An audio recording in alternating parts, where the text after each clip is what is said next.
ওয়াসিম আনসারী ব্যক্তির নাম ছিল। সেও কোরআনের 27টা আয়াত নিয়ে তার কি ছিল, প্রশ্ন ছিল। সে ব্যক্তি তো মুসলমান ছিল। আমার ইসলাম দরদি ভাইয়েরা, সে একজন কি শিয়া ছিল। সেই ব্যক্তি এইভাবে 27টা কোরআনের আয়াতের উপরে প্রশ্ন করেছিল, তার অভিযোগ করেছিল, কিন্তু সেও আজে দাঁড়াতে পারেনি। তাকে এদুরির গর্তে লুকিয়ে যেতে হয়েছে। আমার ইসলাম দরদি ভাইয়েরা, এখন একজন বিধায়ক যার নাম ওয়াসিম সরকার, শুনেছি কি শুনেননি? ওয়াসিম সরকার এ একটা কোরআনের আয়াত নিয়ে সেও একটা অভিযোগ তুলেছে। এখানে কোরআনের আয়াতটাই বলেছে ফাকতুলুল মুশরিকিনা ফাওয়াজাতুমুহু। আল্লাহ কোরআনের আয়াতের দ্বারা বলেছেন, যেখানেই তোমরা মুশরিকদেরকে পেয়ে যাও, সে মুশরিকদেরকে কতল করে দাও, এটা বলা হয়েছে।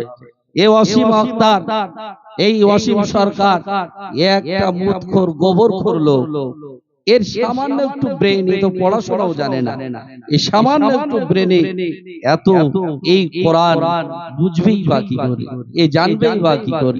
সামান্য একটু উপরে পেয়েছে, সে তরজমাটা মানেটা দেখেই বলে দিচ্ছে যে মুসলমানদের কোরআনের মধ্যে, ধর্ম গ্রন্থের মধ্যে লেখা আছে যে যেখানে মুশরিকদের পাবে সেখানে কতল করে দাও। এ একজন মূর্খ,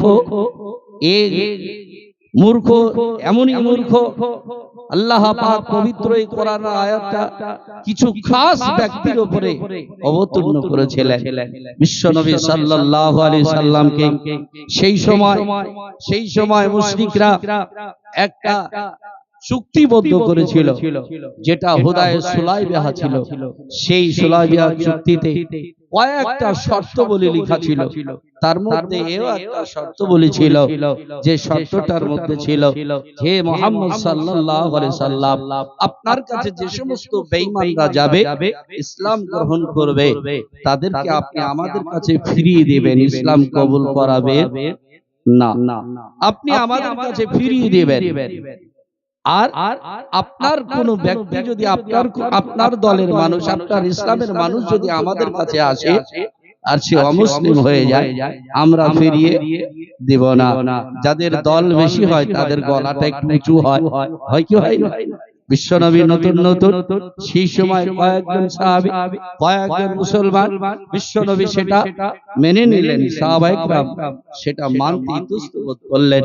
বিশ্বনবী বললেন, সাহাবায়ে কেরাম যারা একবার মুসলমান হয়ে যাবে সে আর কখনো বেঈমান হবে না। বলুন আলহামদুলিল্লাহ, বলুন আলহামদুলিল্লাহ।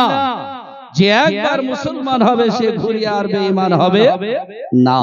আমার ইসলাম দরদি ভাইয়েরা, এই চুক্তিবদ্ধ করেছিল সেই সমস্ত কাফের মুশরিকরা, কিন্তু এই চুক্তিটাকে তারা ভঙ্গ করে দিল। চুক্তিটাকে তারা নিজেরাই ভঙ্গ করে দিল, বলে এই চুক্তি আমরা মানি না, এই চুক্তি আমরা মানি না। আল্লাহ পাক সেখানে কোরআনের আয়াত নাজিল করেছিলেন, সেখানে কোরআনের আয়াত নাজিল করেছিলেন, হে আমার প্রিয় হাবিব বিশ্বনবী মুহাম্মদ রাসূলুল্লাহ সাল্লাল্লাহু আলাইহি সাল্লাম, আপনি বলে দেন, যারা আপনার সঙ্গে চুক্তি করলো, করার পরে চুক্তিকে ভঙ্গ করে দিল, তারা আপনাদের সঙ্গে যুদ্ধ করার জন্য প্রস্তুত হয়ে যায়। 4 মাস তাদেরকে সময় দেওয়া হলো। এই 4 মাসের মধ্যে তাদের ভুলটা শুধরে নেবে, নচেত 4 মাস পরে তাদের সঙ্গে যুদ্ধ আরম্ভ হবে। কি হবে? যুদ্ধ আরম্ভ হবে। 1 নম্বর।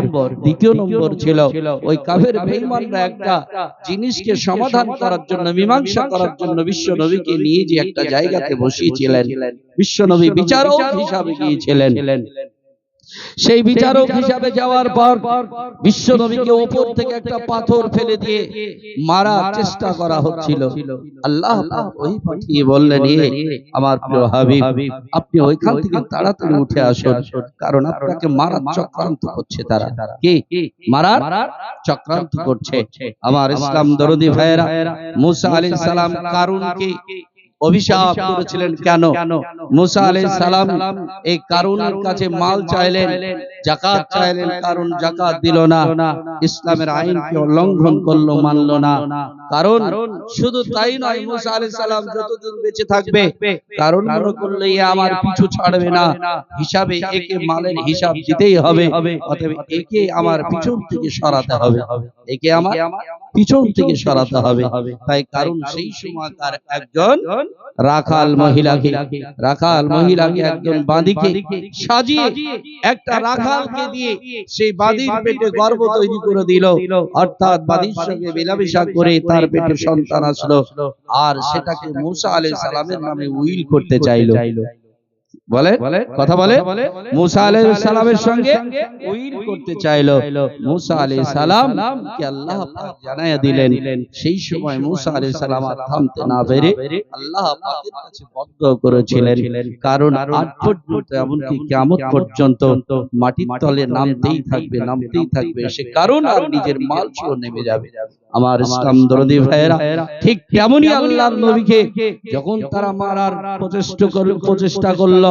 চেষ্টা করলো আল্লাহ পাক জানিয়ে দিলেন, বিশ্ব নবী সেখান থেকে উঠে আসলেন।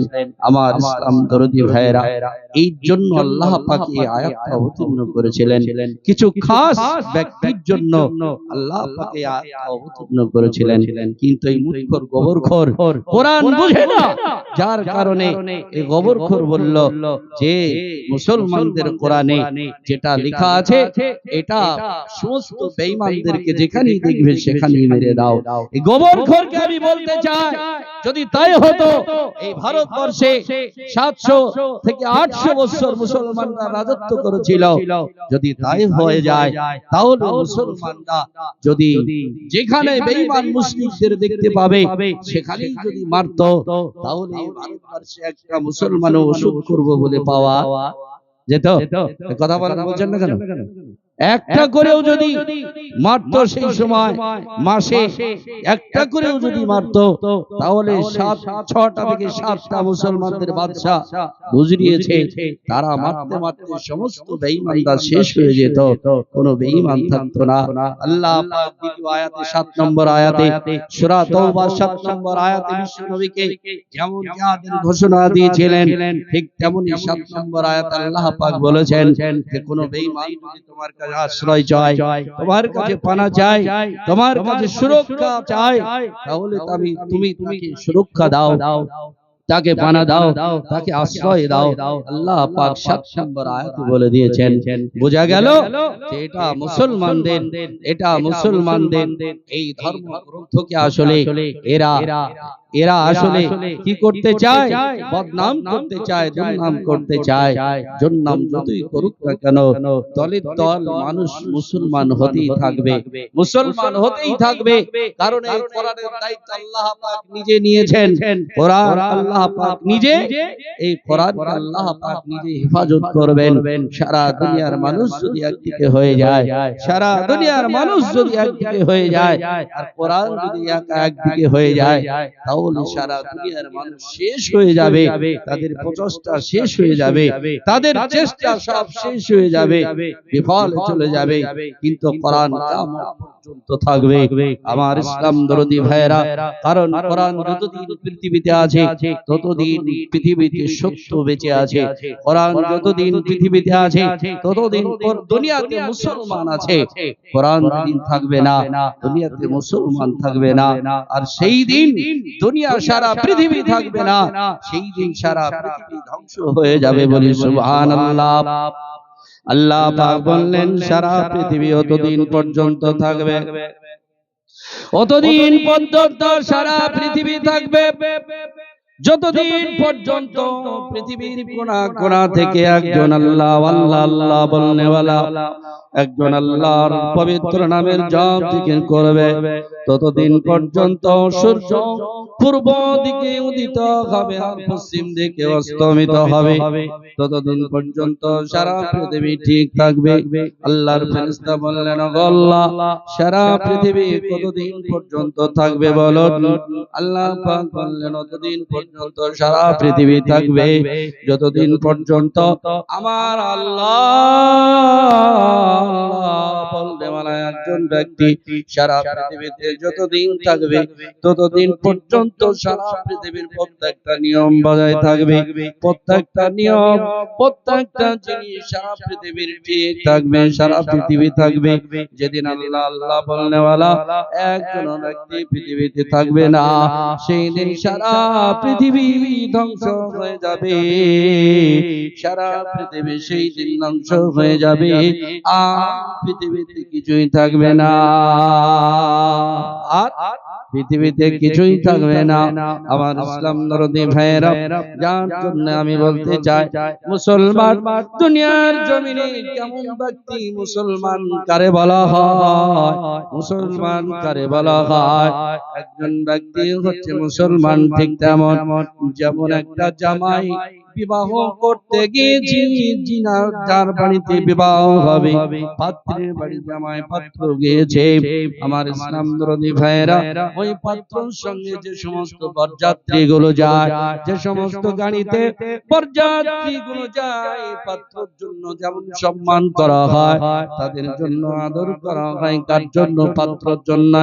আমার ইসলাম দরদি ভাইরা, কিন্তু সেই দিন যদি পাত্র না নিয়ে বরযাত্রী গুলো শুধু চলে যায়, তাহলে বলেন পাত্র পক্ষ, পাত্রী পক্ষ কি তাদের সম্মান করবে না তাদেরকে বেইজ্জতি করবে, গাছে বাঁধবে? বলে বলে পাত্র নিয়ে যায়নি, তারা বরযাত্রী শুধু গিয়েছে, পাত্র নিয়ে যায়নি, তাহলে কি করবে? তাদেরকে সম্মানের জায়গায় অসম্মান করবে, তাদের সকলকে গাছে বাঁধবে। আমার ইসলাম দরদি ভাইরা, পাত্র না নিয়ে যদি বরযাত্রী পাত্রী পক্ষের বাড়ি চলে যায়, তাহলে তাদের সম্মানের পরিবর্তে তাদেরকে অসম্মান করা হবে। আর যদি পাত্র গাড়িতে করে নিয়ে যেত, তাহলে তাদের সম্মানের, তাদের আদরের কোনো ঠিক ছিল না, তাদের আদর হতো, তাদের আদর আপ্যায়ন হতো। কিন্তু পাত্র না নিয়ে যাওয়ার কারণে, পাত্র বিবাহ করতে না যাওয়ার কারণে ওই সমস্ত বরযাত্রীদের অসম্মান হয়ে গেল। আমার ইসলাম দরদি ভাইরা, আমার বলার উদ্দেশ্য হচ্ছে এটা, আজ মুসলমান ঠিক পাত্র নেয়, যদি মুসলমান পৃথিবীতে না থাকে, তাহলে সারা পৃথিবী আল্লাহ পাক ধ্বংস করে দিবেন, পৃথিবী রাখবেন না, সারা পৃথিবীতে কেউ আহার পাবে না, কেউ খানা পাবে না, কেউ রুজি পাবে না, কারণ এই মুসলমান একটা হচ্ছে পাত্র নেয়। মুসলমান যদি পৃথিবীতে না থাকে, তাহলে দুনিয়া থাকবে না। যার জন্য আমি বলতে চাই, ও মুসলমান, সারা দুনিয়ায় মুসলমানের উপর অত্যাচার তোমার অবদস্ত, কিন্তু মুসলমান আজও মেলায় ঘুরে, আজও বাজারে ঘুরে মুসলমান, মুসলমানের কোরআনকে মুসলমান নিজে বুঝলো না, মুসলমানের ধর্ম মুসলমান নিজে শিখলো না, মুসলমান বিভিন্ন জায়গায় বিভিন্ন দিকে সময় দিল, কিন্তু কোরআনের পিছনে সময় দিল না, কোরআনকে বুঝলো না, কোরআন শিখলো না। মুসলমান, আল্লাহর নবী বললেন, কোরআন এমন একটা বস্তু যে কোরআন খানা আপনার কোরআনের দিকে তাকালে নেকি পাওয়া যায়, যে কোরআনের দিকে তাকালে নেকি পাওয়া যায়, কোরআন খানা পড়লে একটি হরফে 10 করে নেকি পাওয়া যায়। যে ব্যক্তি কোরআন শুনে, সে ব্যক্তি একটি হরফের বিনিময়ে 10 করে নেকি পায়। কিন্তু মুসলমান কোরআন তো নিজে জানে না, এবং তার ছেলে মেয়ে সন্তানদেরও কোরআন শেখায় না। আমার ইসলাম দরদি ভাইরা, কিন্তু মুসলমান অন্য যদি কোরআনের উপরে অপমান করে, কোরআনকে যদি বেইজ্জতি করে, মুসলমান ঠিকই অন্তরে ব্যথা পায়। কিন্তু মুসলমান নিজেও যে কোরআনের অবমাননা করে সেটা নিজে বুঝতে পারে না, নিজে যে অসম্মান করে সেটা কিন্তু মুসলমান বুঝতে পারে না, সেটা মুসলমান নিজে বুঝতে পারে না, কারণ সে নিজে কোরআন জানে না, নিজে কোরআন শিখেনি, হিসাবে তার সন্তান ছেলে ছেলেদেরও কোরআন শেখানো চেষ্টা করে না। এ মুসলমান, স্কুল কলেজে আমাদের ছেলে মেয়েদের ইংলিশ মিডিয়ামে আমাদের ছেলেদের আমরা আলামিন মিশনে আমরা পড়াই। আপনি যদি বাড়িতে নাও থাকেন তবু আপনার স্ত্রী সেই বাচ্চাটার হাত ধরে নিয়ে মিশনে চলে যায়, বাচ্চাটার হাত ধরে নিয়ে প্রাইভেটে চলে যায়। আপনার ইসলাম দরদি ভাইয়েরা, কিন্তু আপনার সন্তানটার হাত ধরে কোনোদিন মাদ্রাসা মসজিদে আপনি আমি কোনোদিন নিয়ে যাই বলে নিয়ে যাই না। আমরা সেগুলো শিখাই না। কেন? এই কারণেই শিখাই না যে কোরআন শেখানোর পরে, কোরআনের শিক্ষা দেওয়ার পরে সে ব্যক্তি একটা ইমাম হবে, একটা মাদ্রাসার শিক্ষক হবে, তাই তো নাকি? আর কিছু বেশি? হ্যাঁ, একটা ইমাম হবে অথবা মাদ্রাসার শিক্ষক হবে। ইমাম সাহেবের বেতন কত দিই আমরা? 5-6 হাজার, খুব বেশি বাজারে যে সমস্ত মসজিদ গুলো সেগুলো 10,000 টাকা বেতন। এখন 10,000 টাকা বেতনে ইমাম সাহেবের সংসার চলে? 10,000 টাকায় যদি না চলে ইমাম সাহেবের সংসার, তাহলে 5 থেকে 6,000 টাকা বেতন দিলে চলবে? আরো চলবে না। আমার ইসলাম দরদি ভাইয়েরা, তাহলে আপনি একটা সন্তানকে কোরআন শেখানোর পরে 5-6 হাজার টাকা বেতন, ছেলেটাকে একটা কর্ম তৈরি করলেন না? করেছেন কি করেননি? বলে মনে সাড়া দিচ্ছে না? যদি আপনার ছেলেটা মাস্টার, ডাক্তার, অফিসার হতো, তাহলে কি হতো? তার 40-50-1 লাখ টাকা বেতন হতো। হতো কি হতো না? হতো। মিলিটারি হয়ে গেলে 1-1.5 লাখ টাকা বেতন হয়ে যেত। আপনার পাইলট হয়ে গেলে 2 লাখ 2.5 লাখ টাকা তার বেতন হয়ে যেত। আমার ইসলাম দরদি ভাইরা, তাহলে এই এত টাকা বেতন দিয়ে 5-6 হাজার টাকা বেতনে কেউ চাকরি করবে? বলে করবে? কথা বলে করবে না। হিসাবে যার জন্য আমরা আমাদের ছেলে মেয়েদের কোরআন আমরা শিখাই না, কারণ শিখালে ছেলেটা তো অকর্মা হয়ে গেল, যার কারণে আমরা কোরআনটা তাদেরকে শিখাই না। কিন্তু আমার ইসলাম দরদি ভাইয়েরা, কোরআন শিক্ষা দেওয়ার পরে একটা সন্তানকে কোরআন শিখিয়ে দেওয়ার পর ওই সন্তানটা এমন একটা মানুষের মতো মানুষ তৈরি হয়ে যায়। আপনার সরকারি স্কুল কলেজে 40,000-50,000 টাকা মাইনা দেয়, একটা মাস্টারকে 1 লাখ টাকা মাইনা দেয়, মাইনা 1 লাখ টাকা মাইনা দেয় সরকার। কিন্তু এই টাকাটা কি সরকারের না আপনার? বলেন টাকাটা আপনার আমার সমস্ত মানুষের টাকা।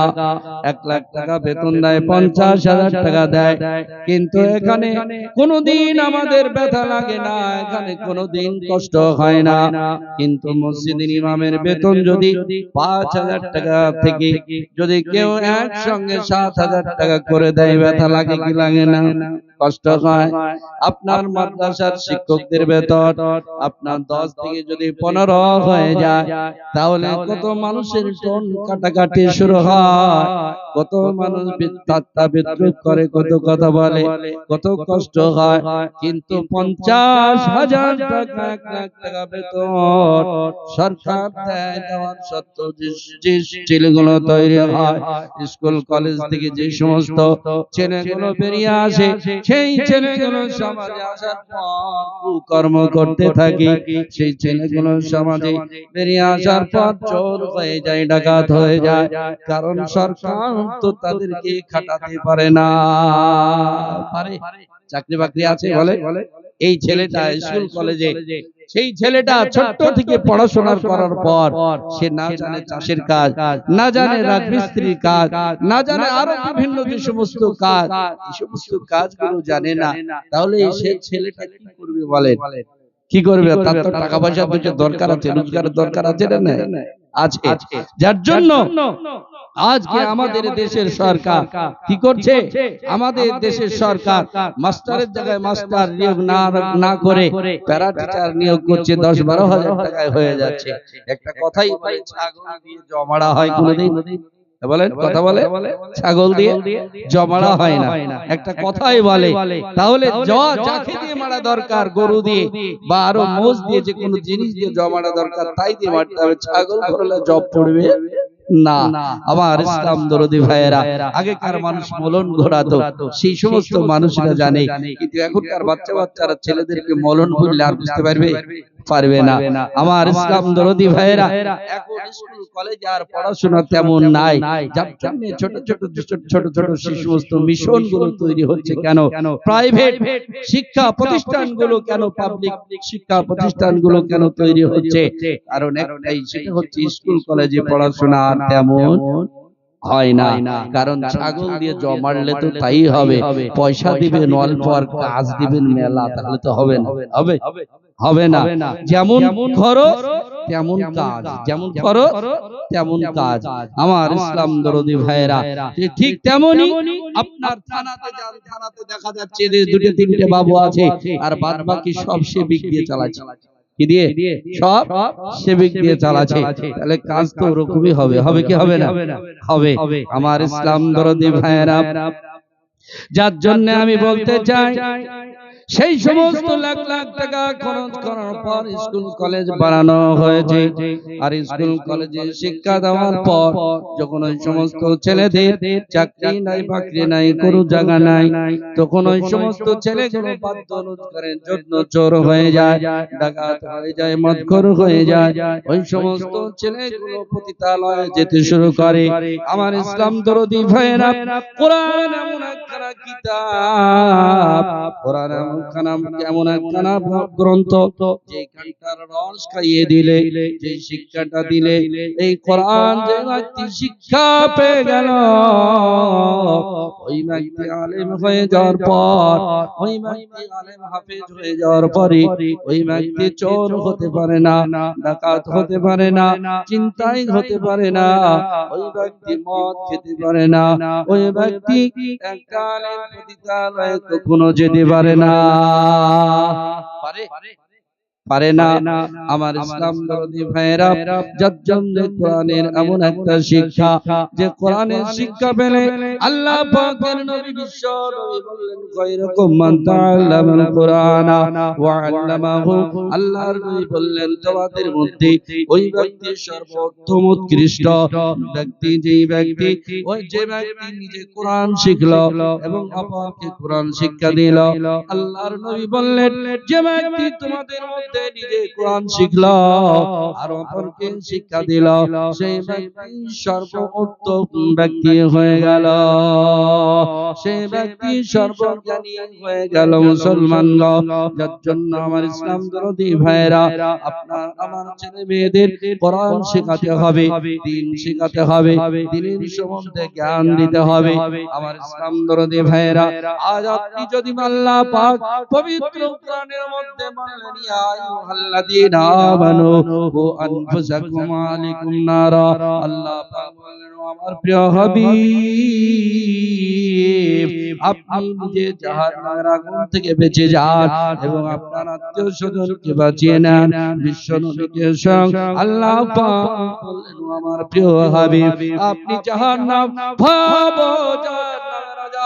আপনি বেঁচে যান এবং আপনার আত্মীয় স্বজনকে বাঁচিয়ে নেন।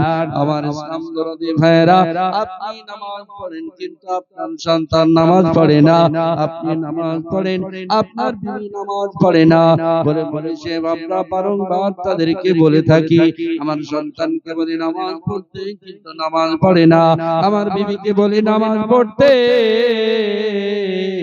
কিন্তু বিভিন্ন কথা শুনে না। বিশ্বনবী বললেন, যখন একটা সন্তান দুনিয়ার জমিনে আসলো, এই সন্তানটা আস্তে আস্তে আস্তে আস্তে আস্তে বড় হয়ে যখন 7 বছর বয়স হয়ে গেল, বিশ্বনবী বললেন, এই সন্তানটা পুরো কোরআনটা সুন্দরভাবে পড়তে পারবে। আল্লাহ পাক বললেন, প্রত্যেকটা মুসলমান নর এবং নারীর উপর আল্লাহ পাক বললেন, কোরআনের দ্বীন শিক্ষা করা ফরজ। যতটা দ্বীন শিক্ষা করা ফরজ, যতটা দ্বীন শিক্ষা করলে আপনি হারাম ও হালাল পার্থক্য করে চলতে পারেন, যতটা দ্বীন অর্জন করলে, যতটা জ্ঞান অর্জন করলে আপনি ন্যায় অন্যায়ের পার্থক্য করে চলতে পারেন। কিন্তু মুসলমানগণ,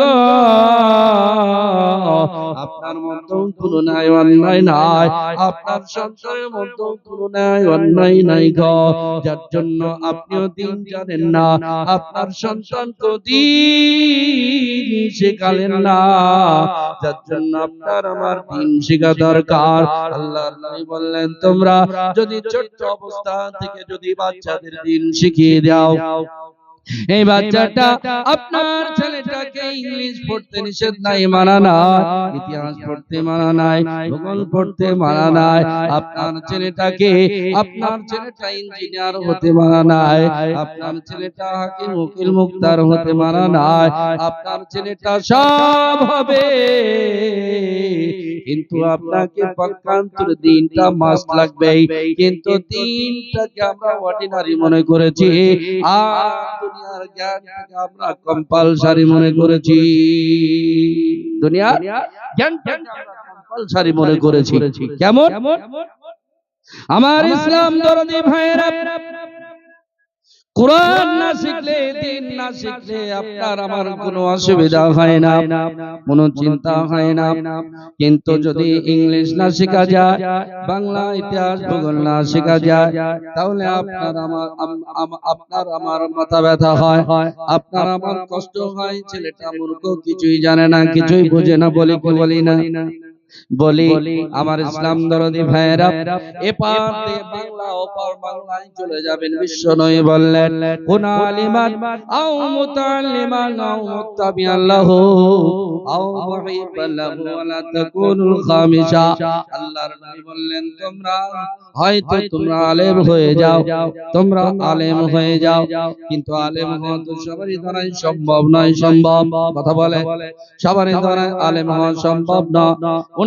যেমন সবারই দ্বারাই ডাক্তার হওয়া সম্ভব না। কিছুদিন আগে মেডিকেল কলেজে আপনার একটা মেয়ে, ৭৫ বছর বয়সী মেয়ে, তার ভেঙেছিল বাম পা, আর অপারেশন করেছে ডাক্তারে ডান পা। শুনেছেন কি শুনেননি? শুনেছেন? তাহলে এটা ডাক্তারের অবহেলা, অপদার্থ ডাক্তার। কারণ অপারেশন থিয়েটারে ৪টা-৫টা মানুষ থাকে ডাক্তার বাদেও, কিন্তু এই ৪টা-৫টা মানুষ যদি থাকে ৪ দুগুণে ৮টা চোখ কি করে ভুল করলো? আমার ইসলাম দরদি ভাইরা, তাহলে সবারই দ্বারা এখন ডাক্তার হবো বললে ডাক্তার হওয়া সম্ভব না। ঠিক তেমনি আলেম হওয়া সবারই দ্বারাই সম্ভব না। বিশ্বনবী বললেন, ভয় পারলে আলেম হয়ে যাও, যদি আলেম না হতে পারো তাহলে তালিবুল ইলম হয়ে যাও, যদি তালিবুল ইলম না হতে পারো তাহলে মুত্তাবিআন লাহু, আলেমরা যা বলবেন সেটা মেনে নাও। আল্লাহর নবী বললেন, আল উলামা ওয়ারাসাতুল আম্বিয়া। বিশ্ব নবী বললেন, আলেমরা হচ্ছে আমার ওয়ারিস, আমার কোনো সম্পদ ছিল না। বিশ্ব নবী বললেন, আল্লাহর নবী হযরত আয়েশা সিদ্দিকা রাদিয়াল্লাহু তাআলা আনহা বললেন, বিশ্ব নবী যেদিন আমার উপরে মাথা দিয়ে ঘুমিয়ে যায়, অর্থাৎ আল্লাহর নবী যেদিন ইন্তেকাল হয়ে যায়,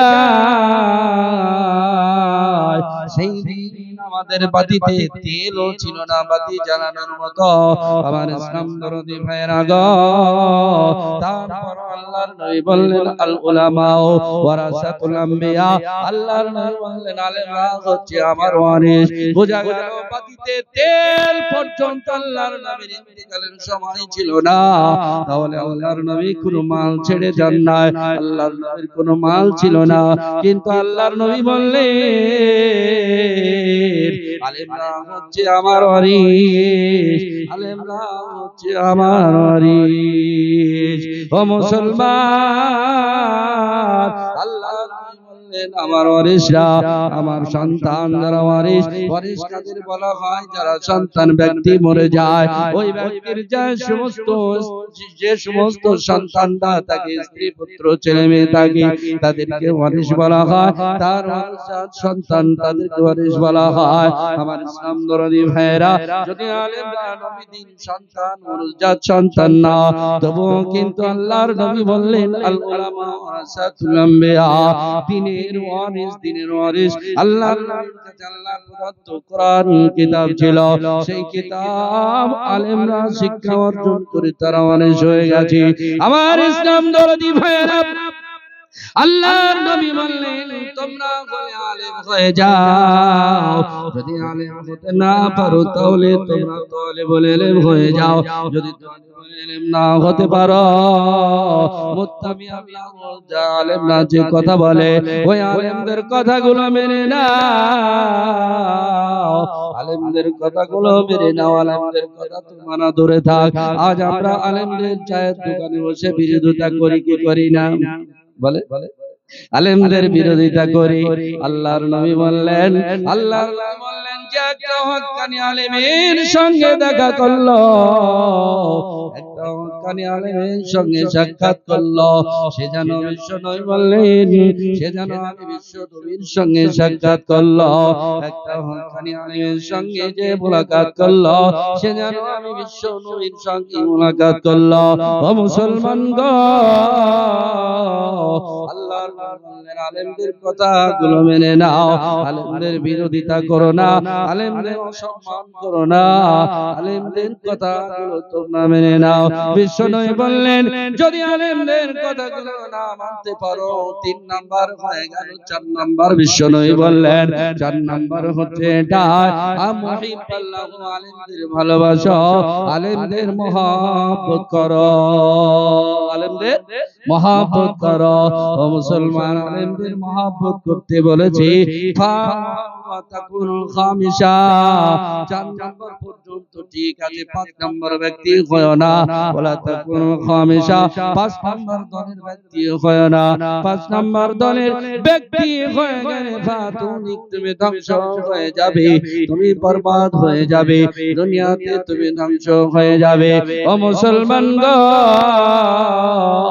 বিশ্ব নবীর কথা যদি সত্য হয়, আল্লাহর নবীর কথা যদি সত্য না মিথ্যা বলেন, আল্লাহর নবীর কথা সত্য, নবী সত্য, নবীর কথা সত্য, আল্লাহর নবী যেটা বলেছেন সেটা আমাদের মানতে বাধ্য। যার জন্য আমার মুসলমান, আমার ইসলাম দরদি ভাইরা, কিন্তু আমরা সেই দিনকে পছন্দ করি না, দিনকে মানি না। আল্লাহ রাব্বুল আলামিন পবিত্র কোরআনের মধ্যে বললেন, আল্লাহর নবী বললেন, আল্লাহ আওয়াল তাকুম মিনকুম, আল্লাহর নবী বললেন ওয়াল তাকুম মিনকুম উম্মাতুন ইয়াদউনা ইলাল খায়র ওয়া ইয়ামুরুনা বিল মারুফ ওয়া ইয়ানহাউনা আনিল মুনকার উলাইকা হুমুল মুফলিহুন। আল্লাহর নবী বললেন তোমাদের মধ্যে এমন একটা দল থাকা দরকার, যে দলটা সৎ কাজের আদেশ করবে, অসৎ কাজে বাধা দিবে, আর সৎ কাজের আদেশ করবে, অসৎ কাজে বাধা দিবে। উলাইকা হুমুল মুফলিহুন।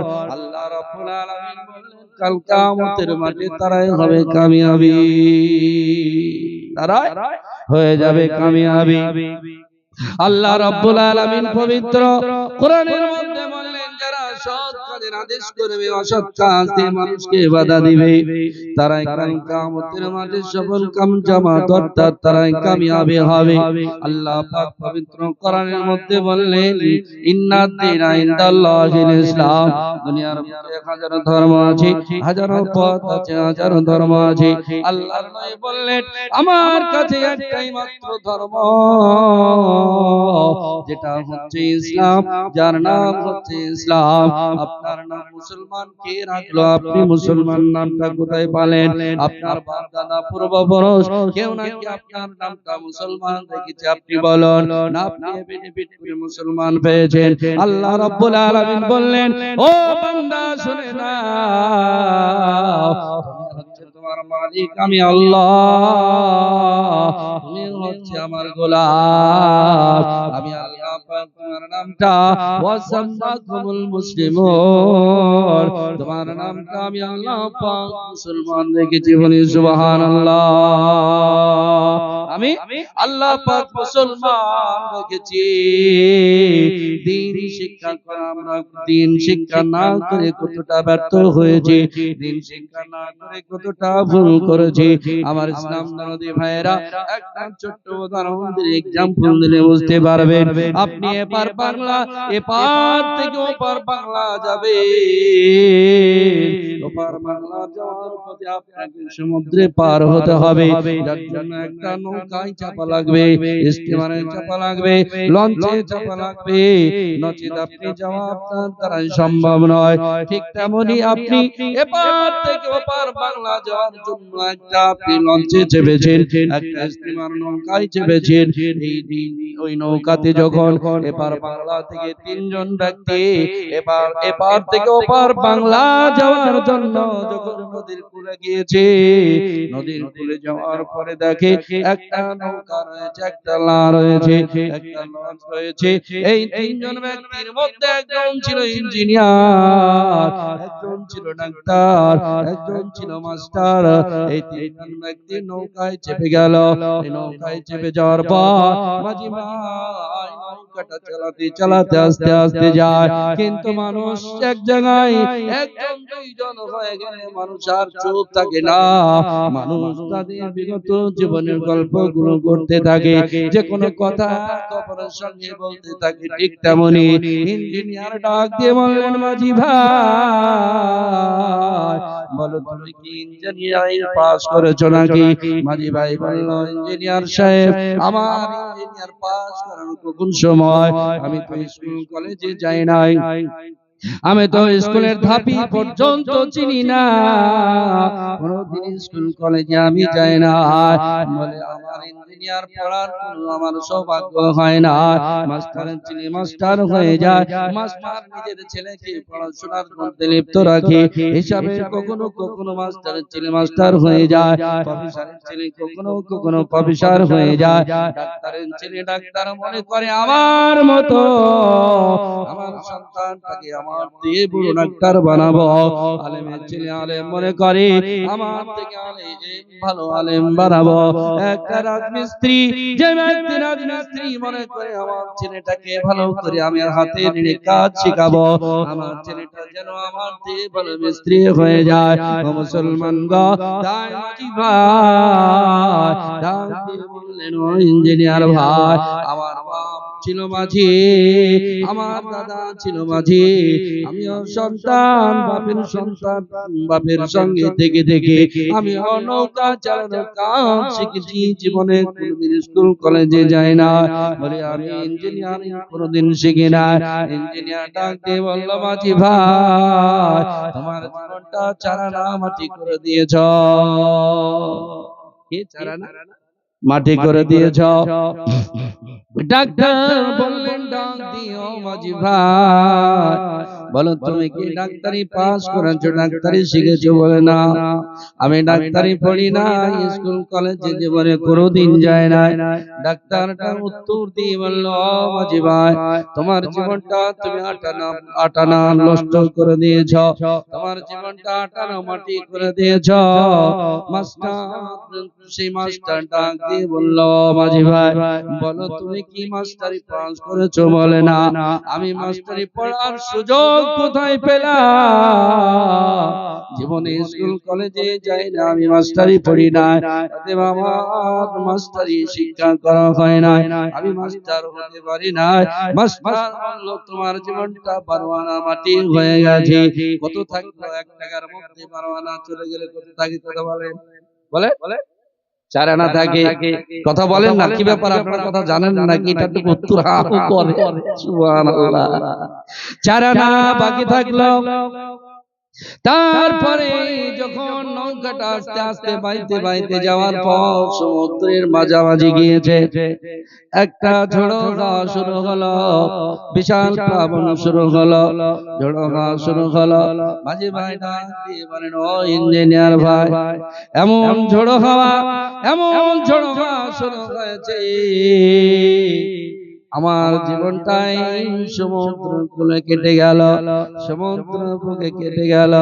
তবে আমি জানি এইরকম ঝড়ো হাওয়ায় নৌকা স্টিমার ঠিক রাখা যায় না, ডুবে যায় বেশিরভাগ। ওই ইঞ্জিনিয়ার ভাই বলুন, আপনি কি সাঁতার কাটা জানেন? ইঞ্জিনিয়ার বলছে, মাঝি ভাই না, আমি তো জীবনে কোনোদিন পুকুরি দেখিনি, তো সাঁতার কাটা কোথায় মা শিখলাম, সাঁতার কাটা জানি না। মাঝি ভাই ডাক দিয়ে বললেন, ও ইঞ্জিনিয়ার ভাই আপনার জীবনটা আপনি 16 আনা মাটি করে দিয়েছেন, কারণ যে ঝড়ো হাওয়া শুরু হয়েছে আমি দেখতে পাচ্ছি নৌকাটা এই সমুদ্র উপকূলে নৌকাটা ডুবে যাবে, নৌকাটা বাঁচানো বোধহয় সম্ভব হবে না। অতএব আপনার জীবনটা এখন আপনি ইঞ্জিনিয়ার পাস করেছেন, শিক্ষিত হয়েছেন, কিন্তু আপনি সাঁতার কাটা জানেন না, যার কারণে আপনার জীবনটা 16 আনা মাটি, অর্থাৎ আপনি সমুদ্রে বুকে ডুবে যাবেন। ডাক্তারকে ডাক দিয়ে মাঝি ভাই বলল, ডাক্তার বলুন আপনি কি সাঁতার কাটা জানেন? বলে না, আমি সাঁতার কাটা জানি না। মাঝি ভাই বলল, ডাক্তার আপনি ডাক্তার এসে গেছেন, মানুষের সেবা করেন, কিন্তু এমন একটা জায়গায় এসেছি ডাক্তারি কোনো কাজ হবে না, ওষুধে কোনো কাজ হবে না, এখানে সাঁতার কাটা লাগবে, নচেত আপনার জীবনটা ষোলোআনা মাটি। মাস্টারকে ডাক দিয়ে বললেন, মাস্টার মশাই আপনি কি সাঁতার কাটা জানেন? বলে না, আমি সাঁতার জীবনে কাটি নাই। বলে আমি সাঁতার জানি না। বলে আপনারা তিনজন ব্যক্তি, মাস্টার, ডাক্তার আর আপনি, তিনজন ব্যক্তি এই সমুদ্রের বুকে ডুবে মারা যাবেন। যদি নৌকাটা ডুবে যায় তাহলে আপনারা এত শিক্ষিত হওয়ার পরও কিন্তু মারা যাবেন। আমি মাঝি ভাই, আমি সাঁতার কাটা জানি, আপনাদের জীবনটা ষোলোআনা মাটি হয়ে গেছে। আমি মাঝি হলো, আমার জীবনটা 4 আনা বাকি ছিল, কিন্তু আপনাদের জীবনটা ষোলোআনা মাটি। ও মুসলমান, আমার বলার উদ্দেশ্য হচ্ছে এটাই, দুনিয়ার 50, 60, 100 বছরের জিন্দেগি। আপনার স্কুল কলেজে আপনি পড়ুন, ইংলিশ পড়ুন, আপনি ইতিহাস ভূগোল পড়ুন, অঙ্ক পড়ুন, ইঞ্জিনিয়ার পড়ুন, মাস্টারি পড়ুন, ডাক্তারি হন, কোনো বাধা নাই, কোনো অসুবিধা নাই।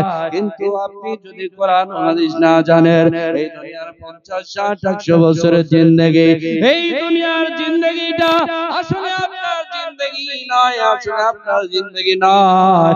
এই জিন্দেগিটা হচ্ছে ক্ষণস্থায়ী জিন্দেগি, এটা আপনার চিরস্থায়ী নয়।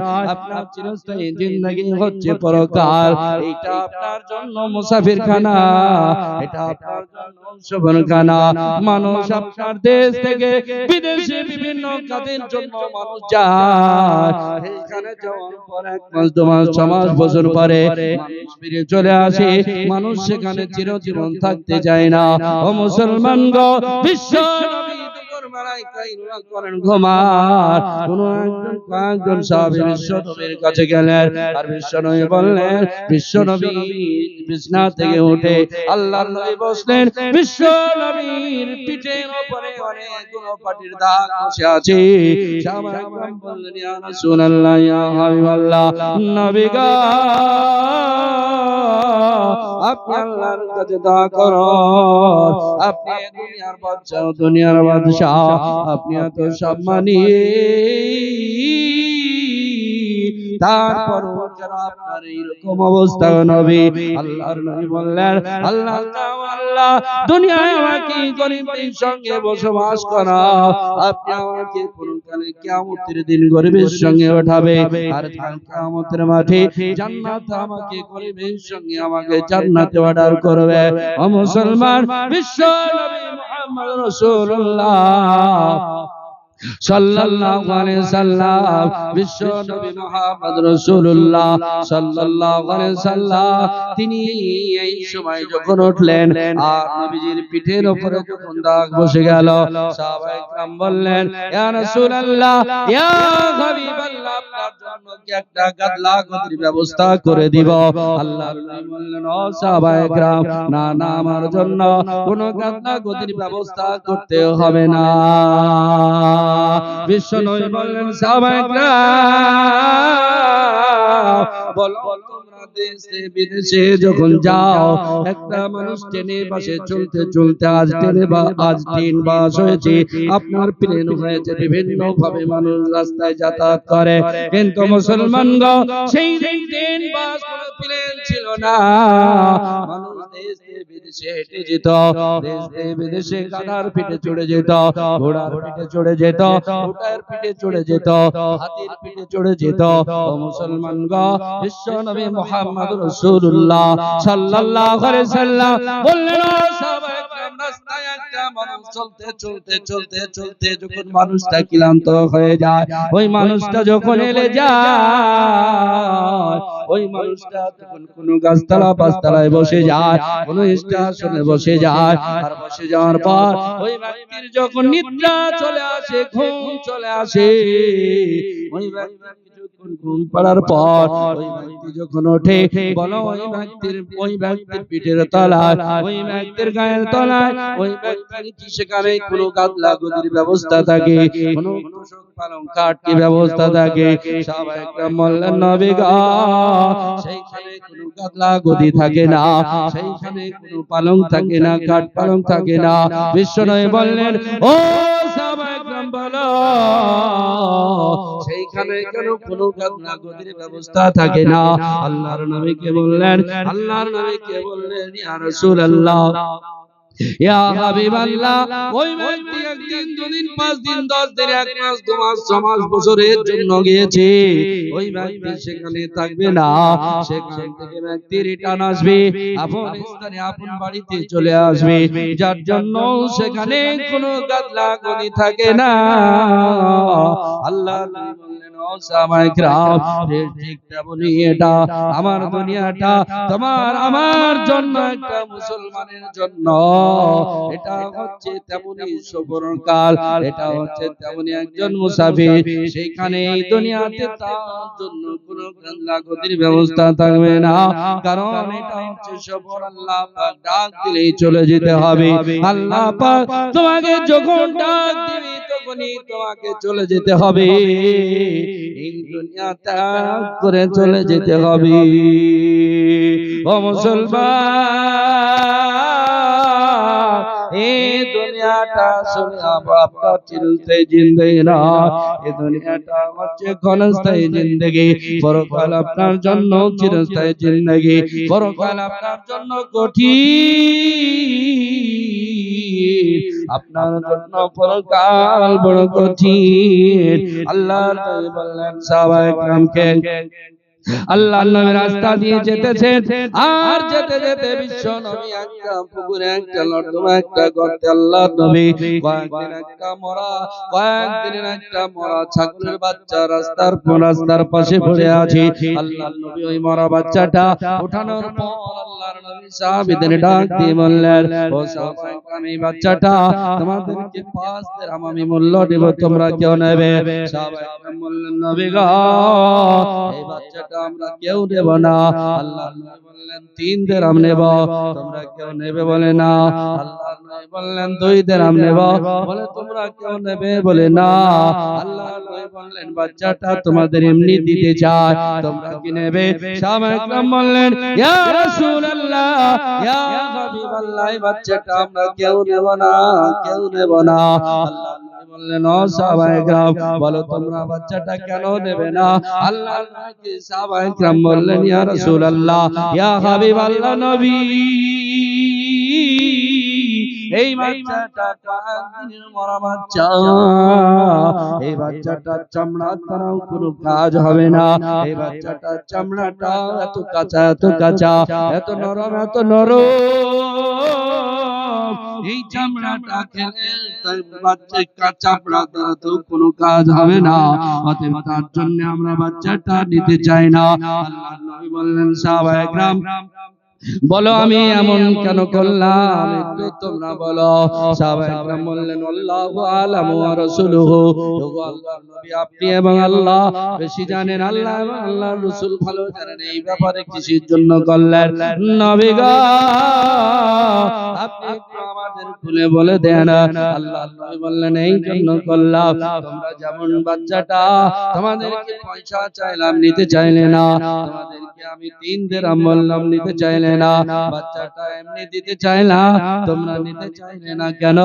বলে এই বাচ্চাটার দ্বারা দি কোনো কাজ হবে না, যার জন্য তোমরা নিলে না বিফলে চলে যাবে, যার জন্য এই বাচ্চাটা তোমরা নিলে না।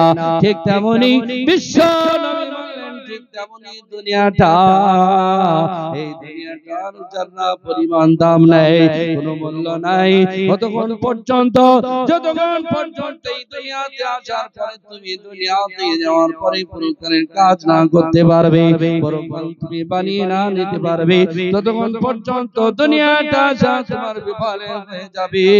এই দুনিয়াটাতে আসা তোমার বিফলে হয়ে যাবে, এই দুনিয়াতে আসা তোমার কোনো মূল্য থাকবে না।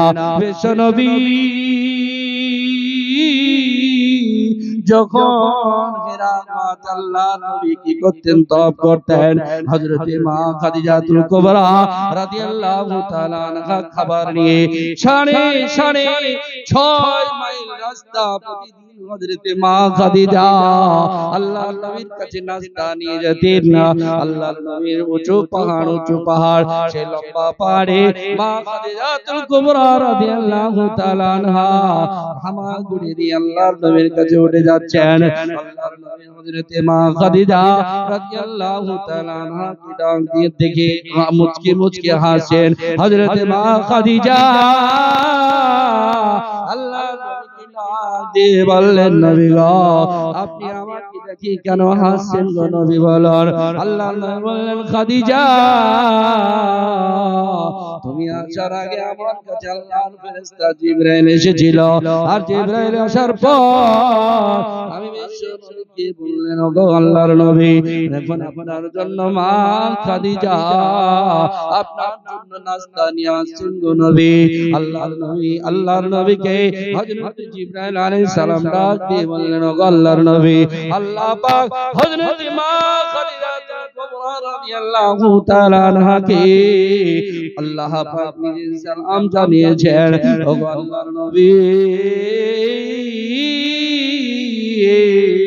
আপনি আল্লাহর নবী খাদিজাকে সালাম জানিয়ে দেবেন। হযরত মা খাদিজা আল্লাহর নবীর কাছে পৌঁছালেন।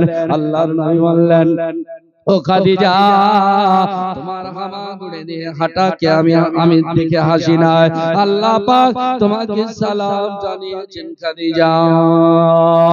হযরত মা খাদিজাকে এই কথা বলার সঙ্গে সঙ্গে হযরত মা খাদিজা ডুকরে কান্না করে ফেললেন। আল্লাহর নবী বললেন, খাদিজা, কেন কান্না করছো বলো, কেন কান্না করছো? এটা তো তোমার খুশির বিষয়, এটা তো তোমার আনন্দের বিষয় গো খাদিজা। খাদিজা বললেন, নবী গো,